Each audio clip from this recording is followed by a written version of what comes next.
Chet. Thank you for coming today. Wanted to have you out and help give us a little bit of background on how this packing house came to be.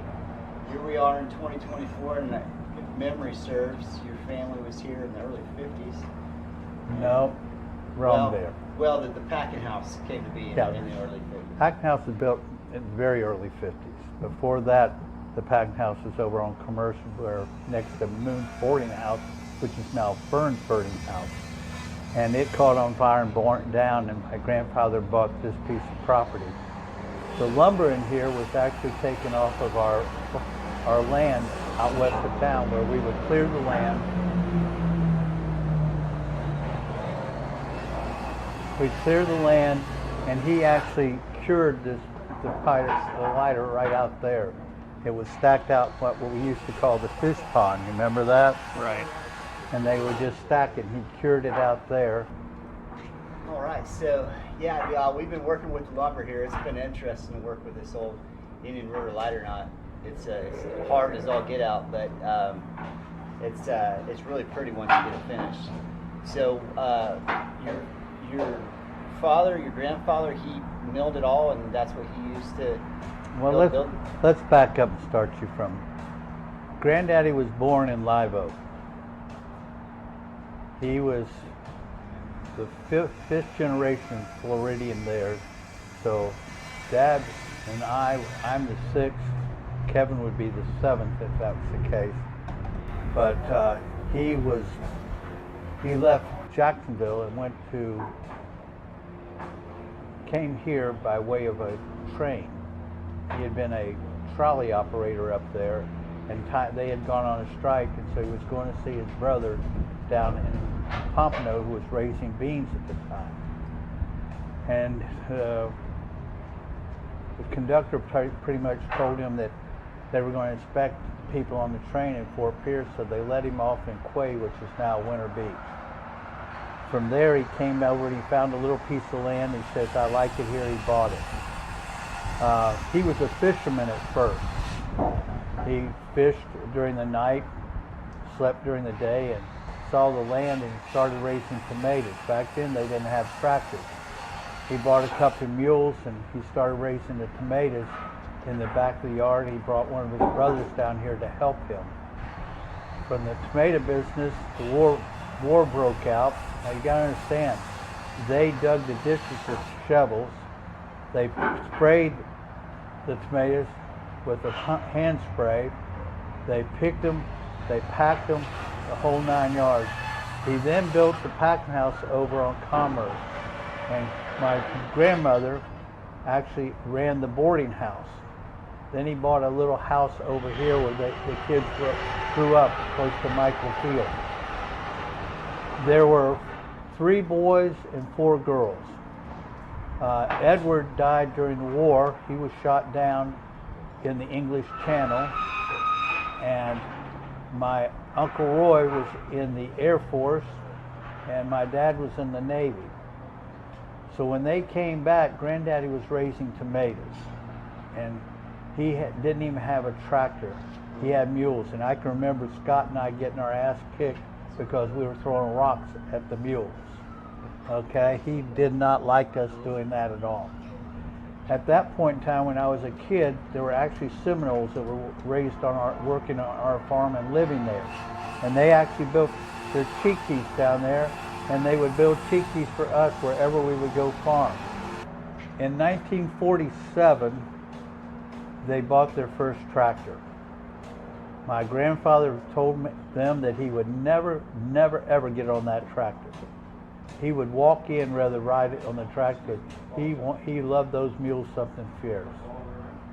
So at that point in time, you got to understand, he was farming, and the bags of fertilizer back then were 200 pounds, which is kind of hard to believe. And we have a picture of him holding one up, and it was bigger than he was. You ever seen that picture? No, I haven't. He was a skinny man, but my God, he must have been strong. But at this point in time, the tomatoes were his livelihood. He still fished on the side, and it was kind of scary because when this packing house was built, it was originally a tomato packing house because the other one had burnt down. And there were a couple of farmers that would come in and join in, so they all could join in and use one packing house instead of several. Then in the 60s, this converted from a tomato house to a citrus packing house. Because what had happened is we had started planting citrus about 1947. Block 1, 2, and 3 were planted. And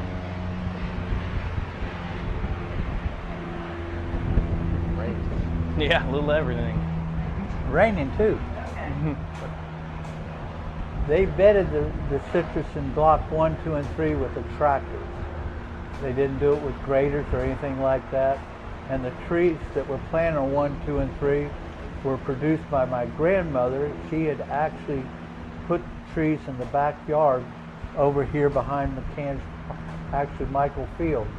So the trees were grown over there and they were transplanted. They were white at that time. And that started the citrus industry. And every year we keep adding on until we got up to 33 blocks. So it was kind of interesting because in the early 60s they decided to convert this from tomatoes to citrus. And we were still farming, but we were running the tomatoes through other means. And then in the about 1969 or 70, we bought a packing house, interest in a packing house in Fort Pierce, which was the Fort Pierce tomato growers. And we were still running tomatoes. Dad got sick about that time, and in the 75 he died. We sold that packing house down there, but the citrus house, now we're going to go there. Originally, these were the crates that we picked and hauled our citrus in.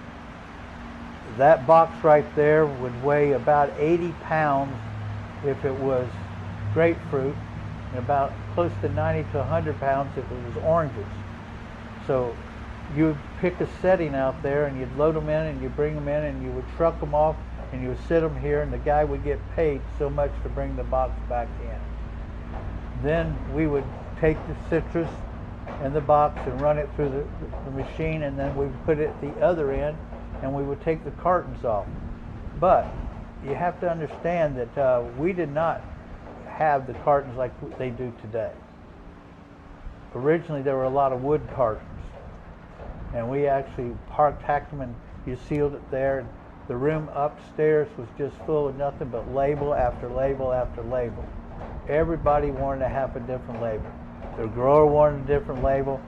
The jobbers wanted a different label. A jobber was a guy that would get the citrus sit up to him, and then he would disperse it to other people.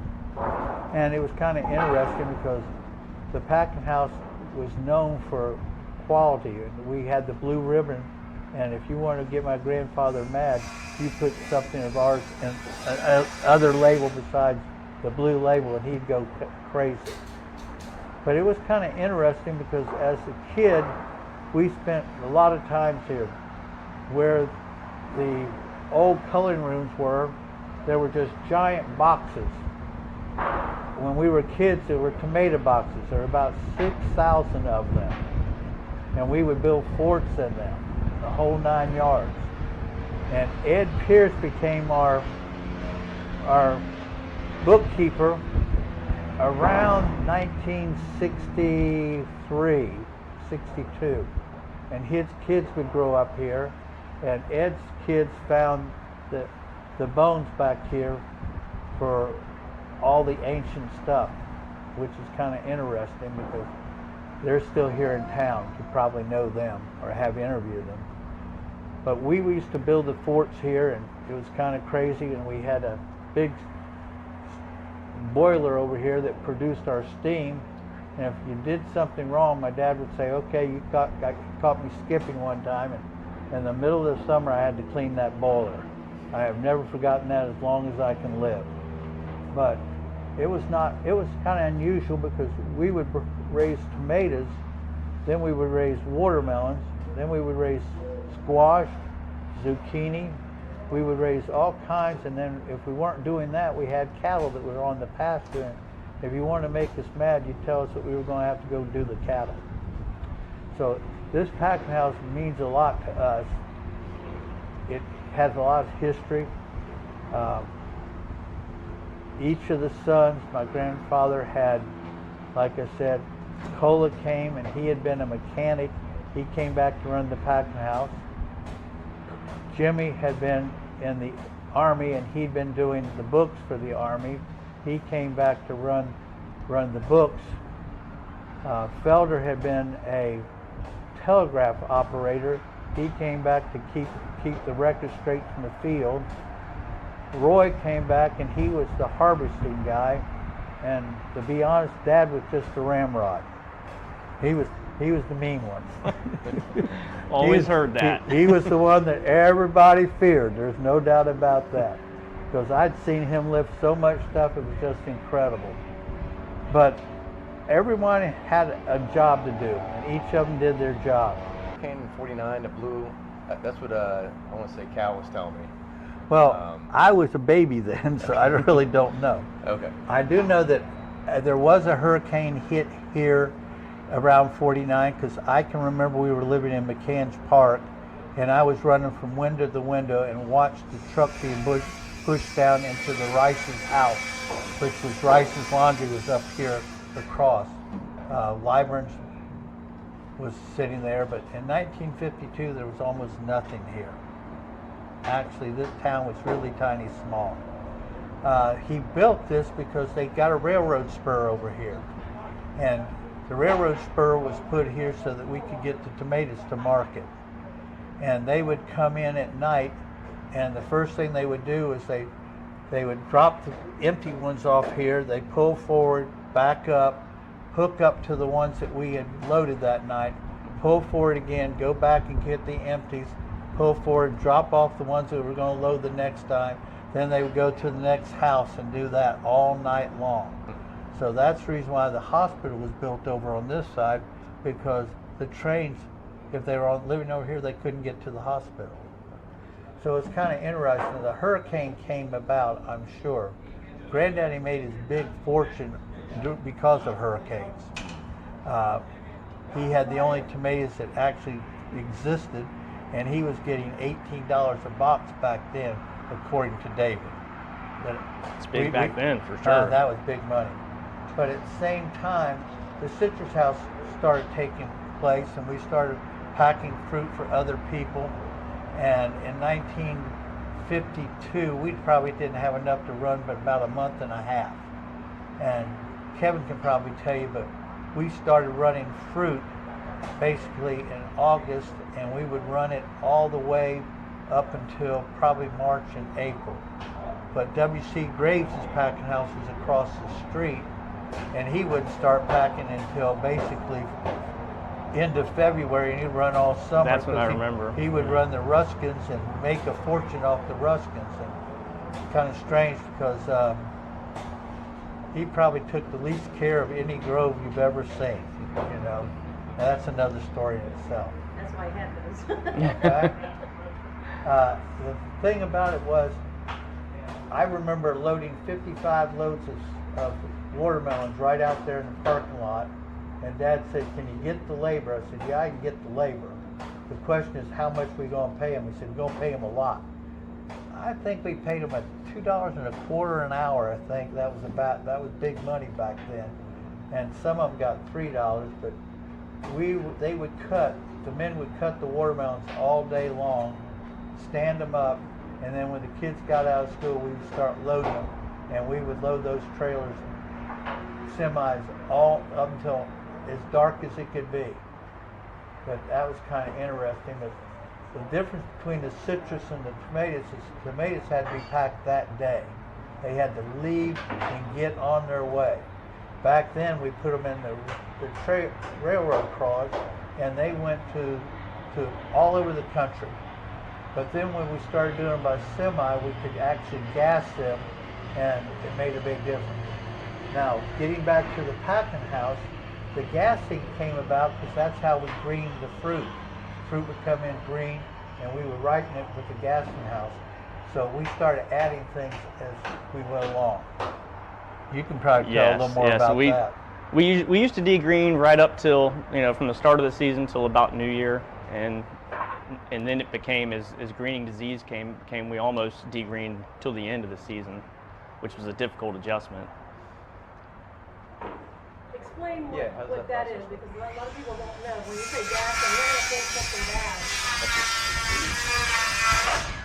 That's what these this whole area was. Yep. It was Right, started right. for It you just back real- the whole truck in. Yep. Well, we would we fix unloaded them. the bins in there, and Come on in. you get it. ethylene gas.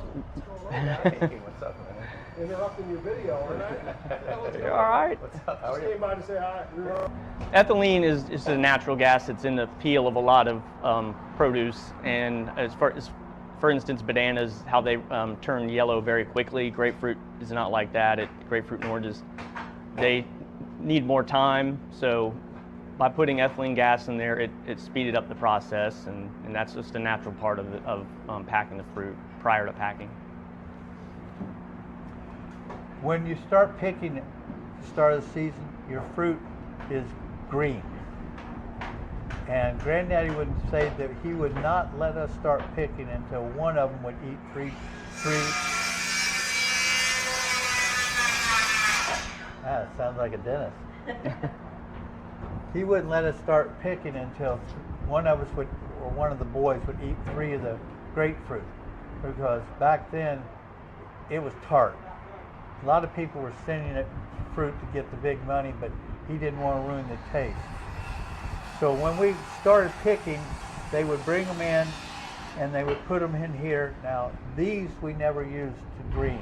These were, you picked them when they were ripe in these old boxes. The big, huge pallet boxes were brought in and put into the greening rooms, where we would color them for so many hours to bring out the yellow in the fruit, so that they would think it was more ripe. The fruit, it's unusual. Grapefruit will ripen at once it's off the vine. It stays the same as it was there. Kind of interesting though, because that became we were able to do that, and Kevin can tell you, we used to have frost and things like that, and we'd have ice that would get in the fruit and we couldn't get it out.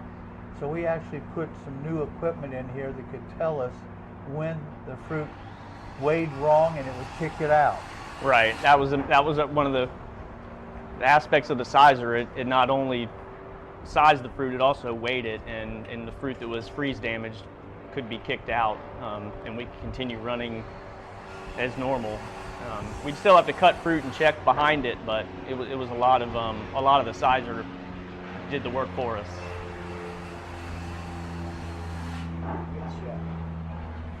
Which markets did your all's fruit mainly go to, both here in the States and? Well, we had in the early days, we had Flora Gold sold a lot of our fruit, and then we went to Seal Sweep, and they would send that fruit all over all different markets. So there were different markets that would want our fruit. Kevin can probably tell you, but we would send a lot of the fruit to people that actually wanted to buy just our fruit. Somebody, I think, on social media mentioned that the grapefruit here went to England, and perhaps the Queen of England was eating the fruit. Now this is afterwards. From about the 70s on, we started shipping a lot of fruit to Japan, and some of the fruit went overseas. In fact, I would say about 60% of our fruit at one time was going to Japan. You know, they would buy the best fruit they could and to get it over there, and they pay us the most money, but it took 45 to 60 days, depending on what boat they put it on, to get it over there. And that used to really be a task in itself. That was our biggest market by far, was Japan, and we also did business in Europe and Korea also, on a smaller scale to Korea. But when I was here, I was here from '98 to when it closed in 2015, and I'd say about 60% was export, 40% domestic was about the split. And how about the domestic market? Where did most of that fruit Mainly go? the Northeast. That's where most of Florida, the bulk of Florida goes. Texas sort of has the Midwest market, but Florida's always had the Northeast market pretty much. Now, when he says the market, we literally, there would be people that would buy our fruit because of the label. And if we had excess fruit, we would send it to the markets, and they would buy it up there, and they would look and say, okay, that's so-and-so, we'll buy it. Then that person would buy it, put it on the floor, then people would come and they would get it, or he'd have trucks that took it to different people, to different, different restaurants, and they would get rid of it that way.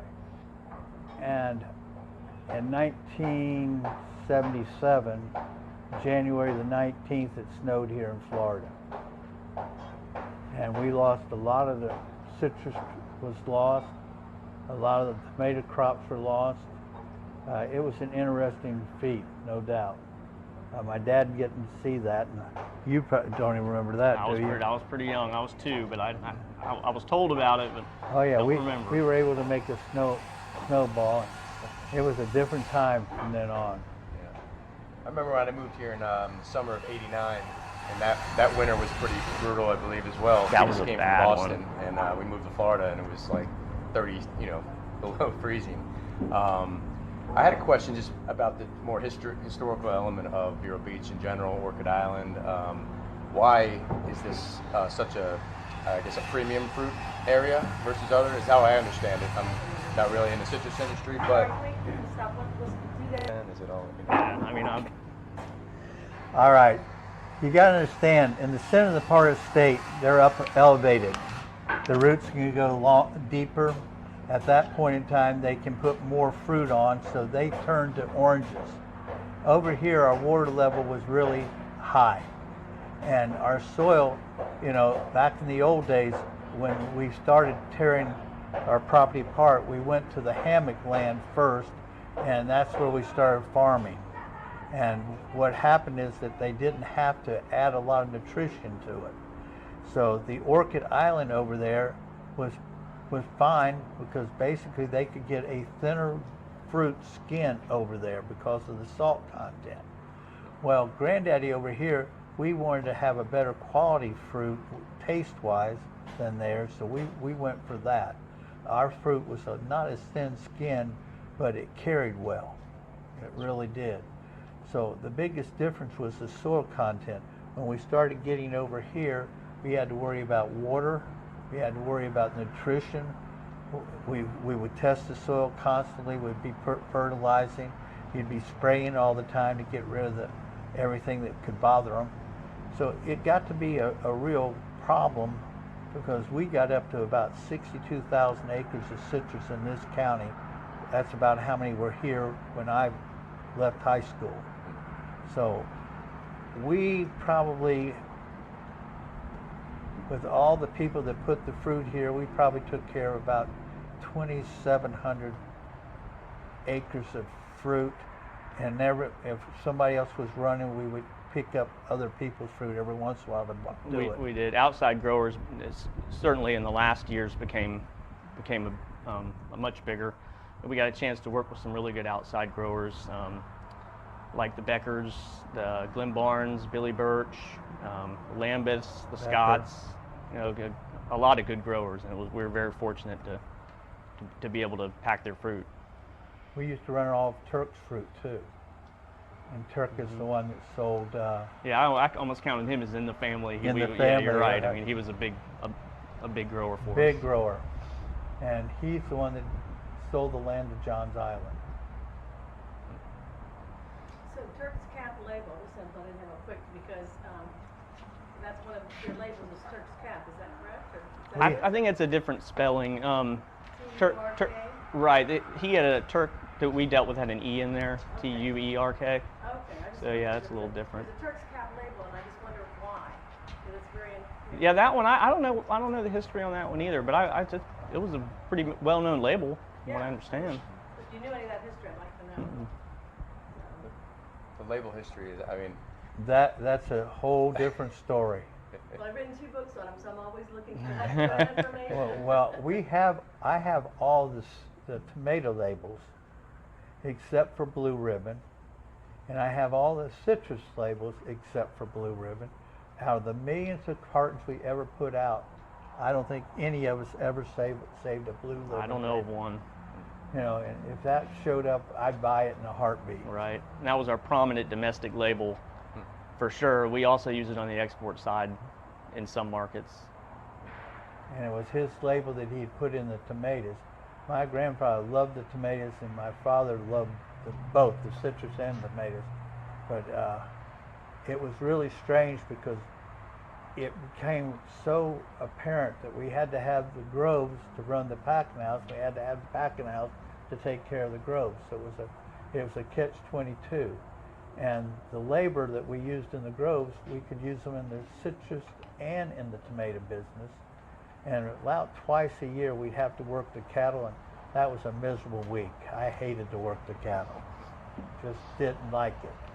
So how did you, I mean, the design for this packing house, is it something that was, you had it from somebody else, or did you design it yourself, or how did that come about? Now you're asking me a question I can't honestly answer. I can tell you that Granddaddy was one that watched things and whittled and told a lot of stories. I never saw him take a lick at a snake. I never saw him work. He told me more stories than you could ever imagine. I imagine knowing him, he went to every house in the area, picked up ideas, and came back and said, this is what I want to do. But originally, this was a tomato house. And we took all the equipment out of here and sold it. And then when they bought the packing house in Fort Pierce, we were still running tomatoes, but not like we had been. Because he would do 2 crops of tomatoes a year, and with that money he would build the citrus industry up to the point that the citrus overtook the tomatoes. And originally, just this old structure obviously was all that was here. There was trains that was built in the early 50s, the spur, or the train track was probably here. No, actually the packing houses were built, and then they would put the spurs in, because the spurs didn't cost much back then, and they wanted the business. We didn't have the semis back then that we have today, so everything went by train. And like I said, now to get a spur in, you're just going to spend a lot of money to put a spur in. But the packing house itself has evolved a lot. When this packing house was built, the kids that were alive at that time were brought down, and they put our handprints and our footprints into the wet cement at the entrance of the door. And as you came that door, you'd always see them, and that's where the Coke machine was. And actually, they had a vending machine there where you could get peanuts and everything else out of it. And I can remember the Coke machine was 6 cents, and the little Coke bottles, if you turned them over, it would tell you where they were made. And we would say, whoever got the one that was farther away got a free Coke. And so it was kind of interesting. We would come and do that. It was kind of a strange situation, because we would be pulled in to do work only when they needed us. And every once in a while that would happen. Being I was the oldest of my father, I always got taken first. It just seemed that was just the way life was. But at the same time, he was always out in the growing situation. He left the packing house to S-Form, and basically Cola did the packing house. But it was very, very intriguing. Thing is that we spent many a day here. Can't tell you. I don't even think any of us know who actually did it. Knowing my grandfather, he did most of it, or had his crew do most of it. Like I said, he was more of a watch over instead of hands-on. Now, from what the colored men that worked for us, that grew up like George Fields and them, they used to tell me stories about my grandfather and about Edward and everything else. And I'm going, oh really? I said, oh yeah, Mr. T, he was a real tough. He loved them mules. He really loved his mules. Didn't want to give up on them. Did not want to give up on them. And it was kind of interesting because here comes the other one.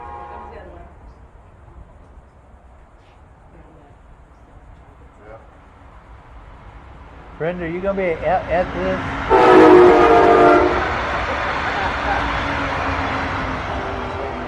Are you going to be able to edit this? Yes, yeah, oh, Okay. absolutely, that's his job. Okay. But, so we were just talking about, so the packing house, there's two things I wanted to ask you before you go back to that story, that I want you to weave in somehow, is, were there any specific features that every packing house had to have? And the reason I'm asking that is for tax credits that we're trying to get, a benchmark, a benchline, whatever, in place for the state. And then how long did it take to build the packing house? Well, I wasn't born when I was just a little boy when he built the packing house. But I can tell you that he probably did it pretty damn fast because he had planned on it. And the packing house that they had next to Grandma's boarding house caught on fire, and that's when he probably pushed this one through. But you got to remember now, the tomato season is very short in the winter and a lot longer in the spring. So people say, what do you mean? Well, we would clear the land and everything during the summer and get ready for it, and we would go pick out the land that we were going to be able to use for the tomato fields, because the tomatoes had to be on virgin land. We couldn't farm them right after each time because of the diseases and nematodes and things would come in.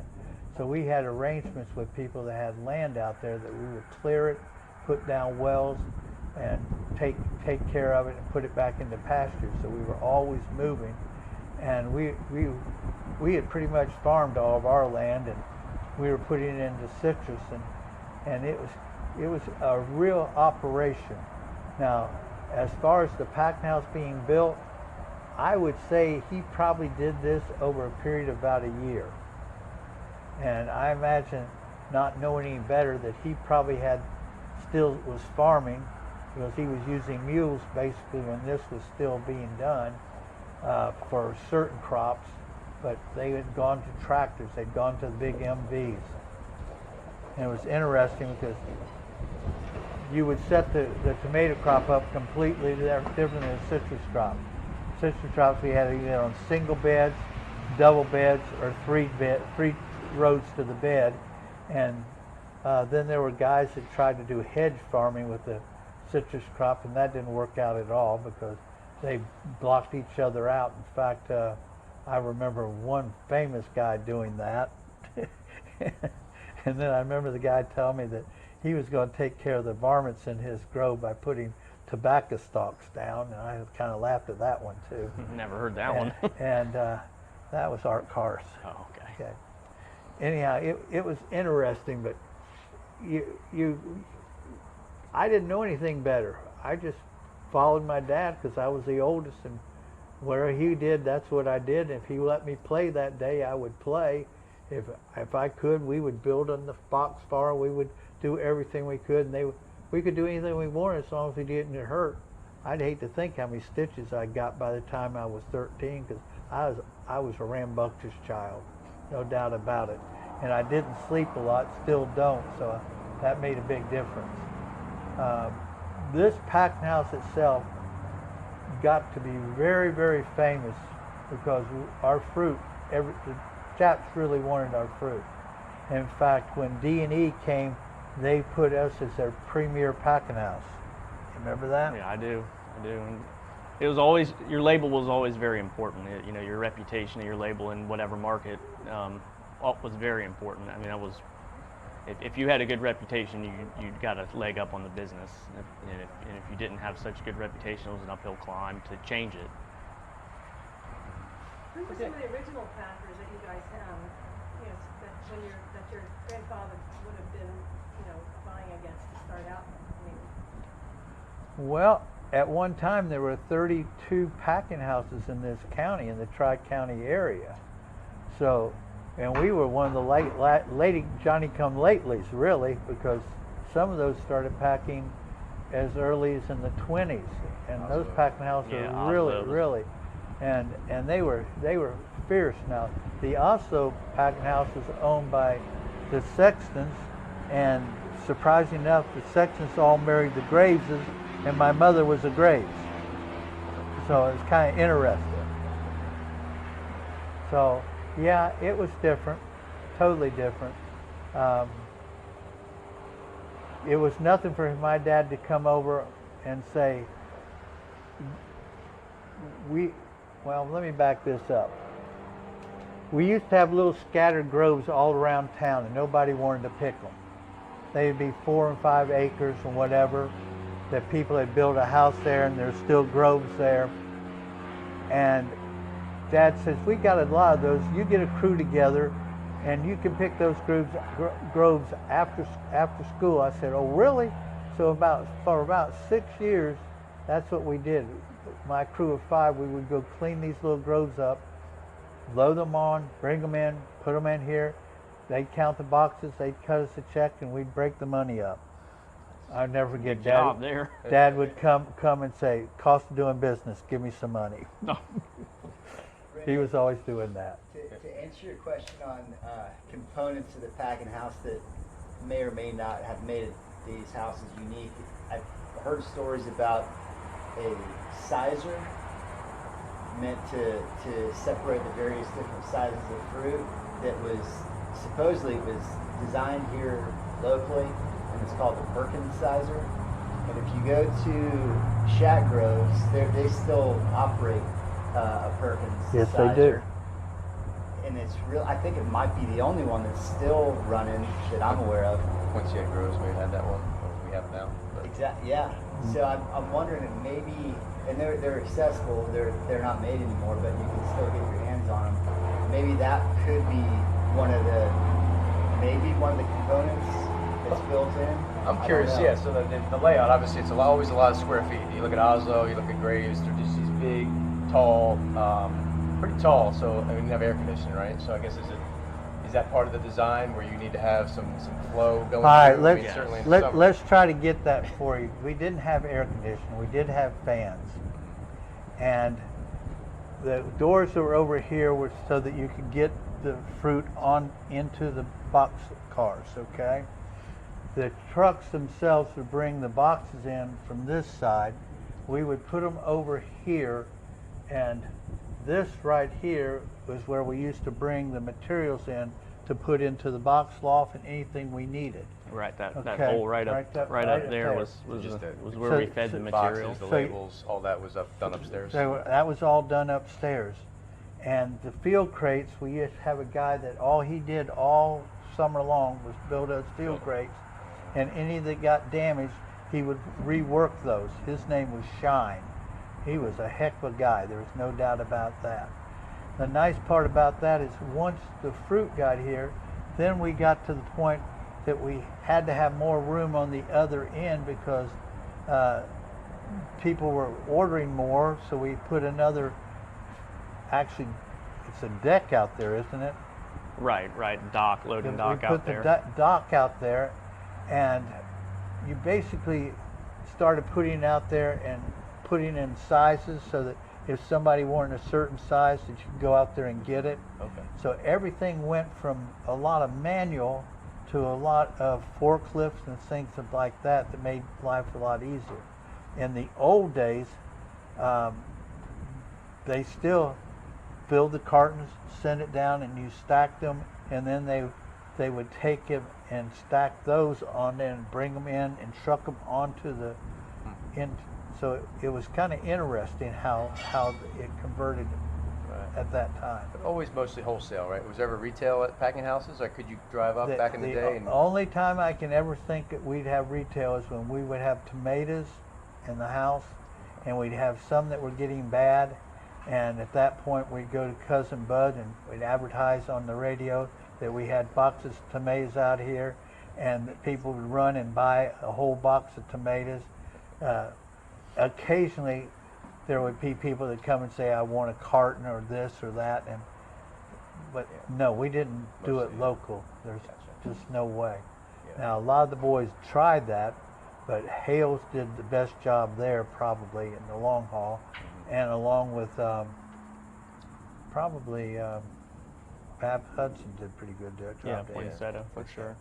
But you know, and then all of them tried it. I remember Billy Graves opened one up across from where Nick's is today, and that didn't work. That Oh, downtown there? Yeah, Okay. he tried that. That didn't work. Then the one that did the best was Kennedy down there. Right. He did really a lot in the Grove industry, and each of them have a different phase. You know, each packing house got its start a different way. Like for instance, Gracewood, we planted most of their. We Hogan and Sons went out, cleared the land, put it back in the pasture, turned it into basically citrus, and we would send the crews out and plant the trees for them. Working out a deal in 21, and yeah, kind of the rest has been been a journey. It's been taking a little bit longer than we'd like it to have, but we're close now, and yeah, hopefully it will be something really special for the community and obviously the brand, and bringing in some other local families here now, and yeah, have high hopes for it. So tell us about your vision in terms of incorporating the history of the citrus industry with the future of the brewery. Let's talk about OIB. I remember you had a sign that had all the citrus families that contributed to the. I remember that. More about the process, but Yeah, so the genesis for OIB was making beer in the driveway, and a light bulb moment where we incorporated fruit that was growing on Oak Island into the beer. We're gonna have to start that over, because I know we can't get through. That's really like Doyle. Sure. So the very beginnings of OIB were home brewing beer in the front yard, and a light bulb type of moment where we took some fruit growing in the yard, and we were living on the island at that time, and incorporated it into the beer. And it there's certain flavors and aromas that come off of both ingredients used to traditionally make beer, like hops and grapefruit. Coincidentally, those flavors and aromas, they are the same thing, but they occur in different plants. So it was that was kind of like the very beginnings of the idea of incorporating citrus into beer. And then as we opened the brewery on the island over on Ocean Drive, and fast forwarding a couple years along the lines, we began to get more third-party types of validation that this might have more substance to become bigger. And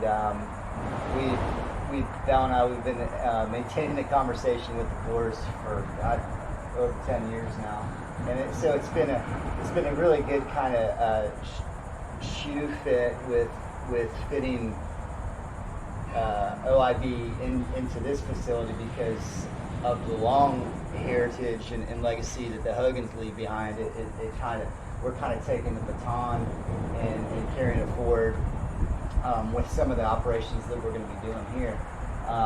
And a big part of it's being able to tell the story like what we're doing right now. And I know when I was growing up, like Tom would reference, the citrus industry having a big impact on who we are culturally as locals. Like we identify as, even if our families were not in the citrus industry, if we were in close proximity to it, we still take that pride in Indian River fruit.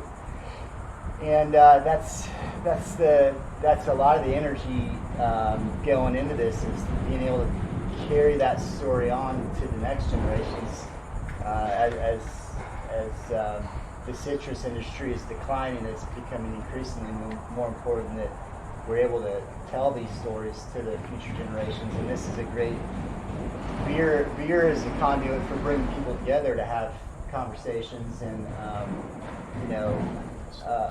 being able to come together just like this, but on just creating more occasions for the public and the community to come and carry these same conversations. It's just very grateful to the Hogans for allowing us to take this legacy forward, and very grateful to the Coors to be able to help see this vision come to pass. And so far so good, for better or for worse. Well, I'd be excited about this venture even if it was in a different building in town. But to have it be this building and to keep the name is super special to our family. It really means a lot. Yeah. Well, I feel like, even in town, you look around, Poinciana Groves has been there since 1947. I was, it was one of the locations I was, looking at before this, and Jeff Hudson, and we ended up, thankfully, getting all the old windows, original windows, the signage, and we hope to really at least put it on display somewhere in this packing house. We've got some of the equipment as well, but it's it's Chick-fil-A. I'm sure we'll visit it a lot. It's a little bit sad to see it. I know it's been there for forever, and same thing with Oslo. It's I'm sure it will be torn down soon, and Graves Brothers up there. And I love that this one's kind of right smack in the middle of downtown and can be a beacon for, to carry that heritage and that legacy for hopefully another 70 years. So. Well, that looks like perfect timing to me. Do you guys have anything else you want to say, though, before we Well, we close had out? one problem we are going to have. We always had problems getting the trucks in here. Well, yeah. And Mr. Gunther, how do you know? Was he an owner, or is he? He was an owner. We have a deal. We had a deal, and now he's kind of going back on his deal. So I'm a little. David's mother was a Hogan. Okay. Okay, just like George's mother was a Hogan. Gotcha. Okay, and Tim's mother was a Hogan, Barrett. Okay, and at one time they owned Unit Style Shop together. Down. Yeah, okay. I didn't even know that. Yeah, Okay. down in Vero. The four girls owned Unit Style Shop together, and then Ned's wife Barbara would buy Unit Style Shop from them. Okay, she went through things like everything you could ever imagine, but it was different. There's no doubt. Now I think, I don't know if you've worked out a way to get this done, but I think there's several ways you can do it. He'll tell you I did a lot of crazy things in this town. Yeah. In fact, to be honest, his grandfather didn't want to hire me. He said I wouldn't stay in the business very long. What was that? His grandfather did not want to hire me because he said I wouldn't stay in the business very long. and it was sort of funny because the guys that were on the Little League team, I hurt my leg, and I ended up having that Little League team was really good. The guys that were on there. Buzzy was my second baseman. No, he was? At 8 years old. But it was interesting, very interesting. The one thing that you'll probably find about this packing house is the land that you're on right here is surrounded, so nobody can get to you. You got the railroad track, you got the canal over there, and you got the canal back here. And sad part about it is it also limits you to going anywhere else if you want. Right. Well, it could be a destination is kind of how we're looking at it. But you give me a little history on the easement there in the back, or the road. I know that Hogan and Sons built it, and it's kind of on multiple properties. Well, it's on the there's Indian a River canal Farm. back there. The canal was there before we built, because that was part of Indian River Farms Drainage District. So you've got to remember, all the main canals were built or dug by Marvin Carter and Fern when they came here and started developing and Beginning of the century, doing it. And so they have easements on those, and they usually are very tough on the easements. Off the record, I'll give you some ideas. Okay? Appreciate that. My job was to solve problems. He'll probably tell you not to make them. Thank you, Brandon. Thank you guys. Thanks, very Brenda. much.